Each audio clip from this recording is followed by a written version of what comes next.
भाऊ, आता तुम्ही निवडणुकीच्या विधान परिषद निवडणुकीच्या अनुषंगाने सर्वत्र सोलापूर जिल्ह्यामध्ये दौरे चाललेले आहेत. कशा प्रकारचा प्रतिसाद आहे? खूप चांगला प्रतिसाद आहे. बहुतांश मतदार भारतीय जनता पक्षासोबत आणि महायुतीसोबत आहेत आणि महायुतीच्या बाहेरचे बहुसंख्य लोक हे महायुतीच्या उमेदवारासोबत आहेत. राष्ट्रवादीचे त्यामुळे राजाभाऊ विक्रमी मतांनी निवडून येतील, त्याच्यामध्ये कुठली शंका नाही. आणि हे वातावरण बघितल्यानंतर मताचा आकडा खूप ह्यूज असेल.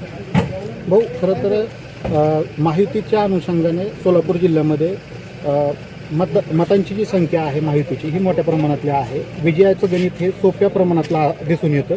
तरीसुद्धा विरोधी पक्षाकडनं उमेदवार का उभा करण्यात आला, काय म्हणजे आपलं काय सांगा? काय आपला दिवा विजतोय की काय या भीतीने? राष्ट्रवादीचे करमाळ्याचे आमदार देखील संपर्कात आहेत. आणि बिलकुल सगळ्यांचे माझे संबंध खूप चांगले आहेत. या मतदारसंघाच्या विकास कामाच्या संदर्भात मला येतात, सगळे भेटतात, मुख्यमंत्री मोदयांना भेटतात. त्यामुळं त्यांच्या आमचे खूप चांगले संबंध आहेत. निवडणुकीत सोबत असतील. आता तुम्हाला जर ते फॉर्म भराय आहेत तरी पण मला विचारता की सोबत आहे का नाही, म्हणजे अवघड काम आहे. भाऊ, खरं तर करमाळा तालुक्याचा विचार केला तर रश्मीदेवी बागल यांचं नाव सुद्धा आघाडीवर होतं आणि त्यांच्या नावात सुद्धा विचार होईल असं करमाळा तालुक्यातील जनतेला वाटत होतं. बिलकुल पक्षाने त्यांच्याही नावाचा विचार केलेला आहे आणि भारतीय जनता पक्ष योग्य कार्यकर्त्यांना योग्य ठिकाणी संधी देत असतो.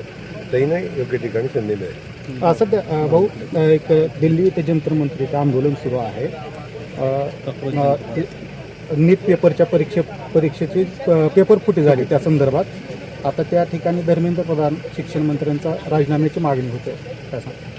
नाही, ते आंदोलन विद्यार्थ्यांनी उभं केलेलं आहे, पण त्याच्या पाठीमागं ज्या शक्ती आहेत त्या बेचैन झालेल्या शक्ती आहेत की ज्या आपण पाहतो की राजकारणामध्ये अस्तित्व गमावलेले, अस्तित्व शोधणारे किमान या माध्यमातून काही शोधता येते का, या माध्यमातून पुन्हा इस्टॅब्लिश होता येते का, याचा ते प्रयत्न करतायत. पण मला वाटतं त्यात यश येणार नाही. करमाळ्यातील सावंत गटाची काय भूमिका आहे? तुम्ही सावंत फॅमिलीने मला शब्द दिलेला आहे की ते राजाभाऊंच्या पाठीशी असतील.